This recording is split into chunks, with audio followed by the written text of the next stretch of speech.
Financial markets పై పట్టు సాధించాలనుకునే వాళ్ళు Revanth conduct చేసే వెబినార్ కోసం ఈ నెంబర్ కి కాల్ చేయండి. నమస్తే, వెల్కమ్ టు సుమన్ టీవీ. నేను విష్ణు. ప్రస్తుతంతో పాటు సర్టిఫైడ్ ఫైనాన్షియల్ ప్లానర్ మాధవిరెడ్డి గారు ఉన్నారు. వారితో మాట్లాడదాం. మాధవిరెడ్డి గారు నమస్తే మేడం. నమస్తే అండి. మాధవిరెడ్డి గారు, ఒక్కసారి ఈ హోమ్ లోన్స్ గురించి మాట్లాడుకుందాం. చాలా మంది ఈ మధ్య ఏదన్నా ఇల్లు కొనాలన్న ఆలోచన, లేదంటే ఇంటికి సంబంధించిన డిస్కషన్ వస్తే ఏం చెప్తున్నారంటే, అరే బాబు 50 లక్షల రూపాయలు లోన్ తీసుకుంటే దానికి మళ్ళీ వడ్డీ ఎంత కలిపి మనం 1 కోటి రూపాయలు కట్టాలి, 1 కోటి రూపాయలు లోన్ తీసుకుంటే దానికి మళ్ళీ వడ్డీ ఎంత కలిపి 1.5 కోటి కట్టాల్సి వస్తుంది, కాబట్టి హోమ్ లోన్ గేమ్ లోన్లు ఏమవుతారని చెప్తున్నారు. సో ఇప్పుడు ఈ హోమ్ లోన్ ప్లస్ ఎస్ఐపి అనే కాన్సెప్ట్ కూడా దీంట్లోకి తీసుకొస్తే, సో దీన్ని ఎలా ఇంప్లిమెంటేషన్ చేసుకోవచ్చు అంటారు? సో డెఫినెట్లీ అండి. ఇప్పుడు ఏంటంటే రియల్ ఎస్టేట్ అనేది బాగా ఎక్స్పెన్సివ్ అయిపోయిందండి. సో అందరం కూడా ఈ టాపిక్ అయితే ఖచ్చితంగా మాట్లాడుకోవాలి. అప్పట్లో ఏంటంటే రియల్ ఎస్టేట్ ఇంత ఉండేది కాదు. మీరు ఒక 5-10 ఇయర్స్ బ్యాక్ కానీ, లేకపోతే ఒక 7 ఇయర్స్ బ్యాక్ బిఫోర్ కోవిడ్ మీరు కానీ తీసుకున్నట్లయితే ఒక 40-50 lakhsకి ఒక డబుల్ బెడ్రూమ్ అట్లా ఆ రేంజ్ లో వాళ్ళకి అంతా కూడా అవైలబుల్ గా ఉండేది. వాళ్ళు ఒక 20-30 lakhs ఈఎంఐస్ లేకపోతే ఒక హోమ్ లోన్స్ కానీ తీసుకునే వాళ్ళండి.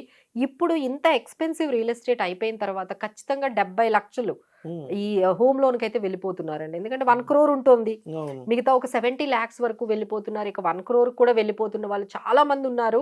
సో ఇదైతే మాత్రం చాలా డిఫరెంట్ గా మనం చూడాల్సి వస్తుందండి. ఒకవైపు హోమ్ లోన్ వాల్యూ అనేది పెరిగిపోయింది. అంటే హోమ్ లోన్ తీసుకునే ఆ అమౌంట్ ఏదైతే ఉందో అది పెరిగిపోయింది. అప్పట్లో ఏదైతే 30-40 lakhs ఉండే వాళ్ళందరూ కూడా ఇప్పుడు కనీసం 60-70 లక్షలు 70-80 లక్షలు తీసుకునే రేంజ్ కి ఒక 5 years తర్వాత వెళ్ళిపోయారు. అప్పట్లో మనకి 6-7% ఉన్న హోమ్ లోను ఇప్పుడు కాస్త 9.5% కూడా వెళ్ళిపోయిందండి. సో ఇప్పుడు మీరు చూసే పర్స్పెక్టివ్ అయితే కంపల్సరీ మారాలండి. ఎందుకంటే ఇప్పుడు మేము కొన్ని క్యాలిక్యులేషన్స్ మీకు చెప్తాము, so that you can understand what need to be done. ఇక్కడ మనకి 3 questions వస్తాయండి. అంటే హోమ్ లోన్ తీసుకోవాలా, లేదు అంటే ఆ అమౌంట్ ఏదైతే ఉందో మనం ఆ 50,000, 40,000, 70,000 ఏదైతే ఈఎంఐ కడతామో అదంతా కూడా సేవింగ్ చేసేసి ఇన్వెస్ట్మెంట్స్ చేసేసుకోవాలి. అంటే పూర్తిగా హోమ్ లోన్కి వెళ్ళిపోవడం, లేదు అంటే పూర్తిగా సేవింగ్స్కి వెళ్ళిపోవడం. అలా కాకుండా 2 కాంబినేషన్స్ చేయొచ్చా అంటే ఒకవైపు హోమ్ లోన్ అంటే ప్లస్ ఎస్ఐపి, ఈ 2 కాంబినేషన్స్ చేస్తే మనకు వచ్చే అడ్వాంటేజెస్ ఏంటి? సో ఈ కాన్సెప్ట్ పేరు మనకి హోమ్ లోన్ ప్లస్ ఎస్ఐపి అనే కాన్సెప్ట్ తీసుకొచ్చామండి. సో ఇప్పుడు let see how this will help you. So first లో మనం చెప్పుకున్నాము 1 crore కానీ మీరు 50 లక్షలు కానీ లోన్ తీసుకున్నట్లయితే 50 లక్షల ఇంట్రెస్ట్. సో అంటే ఈక్వలెంట్ గా ఎంతైతే ప్రిన్సిపల్ మనం తీసుకున్నామో అంత ప్రిన్సిపల్ కి ఈక్వలెంట్ గా ఇంట్రెస్ట్ బ్యాంక్. కానీ ఇప్పుడు సిచ్యువేషన్ ఎలా అయిపోయిందంటే ప్రతి ఒక్కరూ ఈ ఈఎంఐ ఎప్పుడైతే 60,000 70,000 అయిపోతుందో వాళ్ళు ఏం చేస్తున్నారంటే 30 years కి తీసుకుంటున్నారండి. ఇది బాగా గమనించాం. అప్పట్లో 20 years 15 years ఉండేది కాస్త ఇప్పుడు 25-30 అంటే ఏం కాదు అసలు. రెస్ట్ ఆఫ్ ద లైఫ్ అంతా వాళ్ళకి అర్థం కాదు ఏంటంటే మీరు ఎక్కువ ఎప్పుడైతే tenure తీసుకుంటున్నారో మీరు ఇంట్రెస్ట్ బర్డెన్ కూడా అంతే పెరిగిపోతుంది. సో ఇప్పుడు ఎగ్జాంపుల్ మనకు 70 lakhs ప్రిన్సిపల్ తీసుకుంటే 9.5% ఇంట్రెస్ట్ 20 years కి గానీ తీసుకుంటే మీరు దాదాపుగా 70 లక్షలకు గాను 86 లక్షలు వాళ్ళకి కడుతున్నామండి. So this is what they need to understand. ఆ రోజులు పోయాయండి. అంటే మనము ప్రిన్సిపల్ ఎంతైతే 50 లక్షలు తీసుకుంటే 50 లక్షలు ఇంట్రెస్ట్ కట్టే రోజులు పోయాయి. మీరు 50 లక్షలు ప్రిన్సిపల్ తీసుకుంటే 70 లక్షలు ఇంట్రెస్ట్ కడుతున్నాము. అంటే ప్రిన్సిపల్ కన్నా ఎక్కువ ఇంట్రెస్ట్ కడుతున్నామని ఒకసారి అందరూ గమనించాలి. అది ఓన్లీ 20 years కి తీసుకుంటేనండి. కానీ ఇప్పుడున్న బర్డన్స్ కి వాళ్ళంత ఈఎంఐ భరించలేకపోతున్నారు, వాళ్ళ శాలరీస్ కానీ అవన్నీ. సో వాళ్ళు ఏం చేస్తున్నారు 30 years కి తీసుకుంటున్నారు. 30 years తీసుకుంటే 1.5 crore ఇంట్రెస్ట్ అవుతుందండి. అసలు ఆ క్యాలిక్యులేషన్స్ వాళ్ళు చేస్తున్నారా, చెయ్యకుండానే ఇంత టర్మ్ వాళ్ళు 25-30 అలా పెట్టేస్తున్నారా, వాళ్ళకి ఆ ఇల్లు కావాలి అనే దీంతో ఎఫోర్డబిలిటీ లేకపోయినా ఇలాంటి వాటిల్లోకి వెళ్ళిపోతున్నారు అనేది మీరు ఒక్కసారి గమనించాలండి. ఎవరైతే 30 years 25-30 years హోమ్ లోన్లో తీసుకోవాలి అనుకుంటున్నారో తీసుకున్నారో ఒక్కసారి అయితే మాత్రం మీరు ఈ బ్రాకెట్లో 25-30 years ఈ టైమ్ హారిజన్ హోమ్ లోన్స్ తీసుకున్న వాళ్ళందరూ గమనించాలి. మీరు 70 లక్షలు తీసుకున్నట్లయితే 1.5 కోటి వరకు కూడా నా ఇంట్రెస్ట్ మీరు కడుతున్నారనేది గమనించాలి. సో దానికి చాలా మనకి కొన్ని అంటే కొన్ని సొల్యూషన్స్ అయితే ఉన్నాయండి. మీరు ప్రీపేమెంట్ కొంచెం మధ్య మధ్యలో కానీ చేసేసినట్లయితే ఒక 7 లక్షలైనా కనీసం చేసినట్లయితే ఇక్కడ ఉన్న ఎగ్జాంపుల్స్లో you can save almost 35 lakhs వరకు. అంటే ఒక 7 లక్షలు మనం ప్రీపేమెంట్ అప్పుడప్పుడు చేయడం వల్ల ఒక 35 lakhs వరకు మీరు సేవ్ చేసుకోవచ్చు. ఇది ఒక ప్రీపేమెంట్ ఆప్షను. అలా కాకుండా ఈ సంవత్సరానికి ఒక్క ఈఎంఐ ఎక్స్ట్రా కడినా మనకి దాదాపుగా ఇంట్రెస్ట్ అనేది చాలా వరకు ఒక 4 years మనం ముందుగానే అవునవును తీర్చేసే అవకాశాలు అయితే కనిపిస్తున్నాయండి. సో ఇది ఫస్ట్ చెప్పిన ప్రీపేమెంట్ ఆప్షన్ తీసుకోవచ్చు.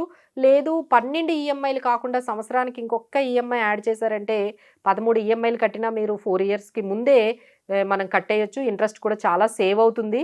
సో నెక్స్ట్ పాయింట్ ఏంటంటే ఇప్పుడు మనం ఏదైతే అనుకుంటున్నామో ఈ హోమ్ లోన్ ఎవరికైతే ఉందో అంటే ఎగ్జాంపుల్ మీరు ఒక 80,000 ఈఎంఐ కడుతున్నారు అంటే మనకి ఏం చేయాలి అంటే దాదాపుగా దానికి 10% మీరు ఏదైతే ఈఎంఐ మీరు కడుతున్నారో అంత ఎస్ఐపి కట్టేయాలండి. మనకున్న ఇక్కడ ఎగ్జాంపుల్ మనం ఏం తీసుకున్నాం అంటే ఒక 70 lakhs ప్రిన్సిపల్ ఎవరైతే హోమ్ లోన్ తీసుకున్నారో 9.5% ఇంట్రెస్ట్ 30 yearsకి తీసుకున్నారో వాళ్ళకి దాదాపుగా 84,000 వరకు అవుతుందండి ఈఎంఐ.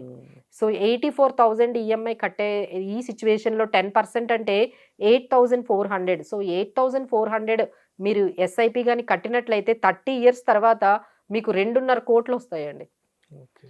సో దీనివల్ల ఏమవుతుందంటే మీరు ఏదైతే ఈ ఇంట్రెస్ట్ మీరు బ్యాంకుకి కట్టేశారో 1.5 పైనే మీరు ఇంట్రెస్ట్ కడుతున్నారో 2 కోట్ల పైనే 30 years అయితే ఇంట్రెస్ట్ కడుతున్నారో సో వాళ్ళందరికి కూడా కొంచెం ఈ ఇంట్రెస్ట్ అనేది ఇక్కడ ఎస్ఐపి ద్వారా వచ్చిన ఈ 12% మాత్రమే మేము తీసుకున్నాము. ఈ 12% ఏదైతే మీకు కాంపౌండింగ్ వచ్చిందో అది వరకు మీరు కాంపన్సేట్ చేయొచ్చు. సో మాకు ఏది కుదరడం లేదండి, మీకు ఏది ఆప్షన్ కావాలంటే అది తీసుకోవచ్చండి.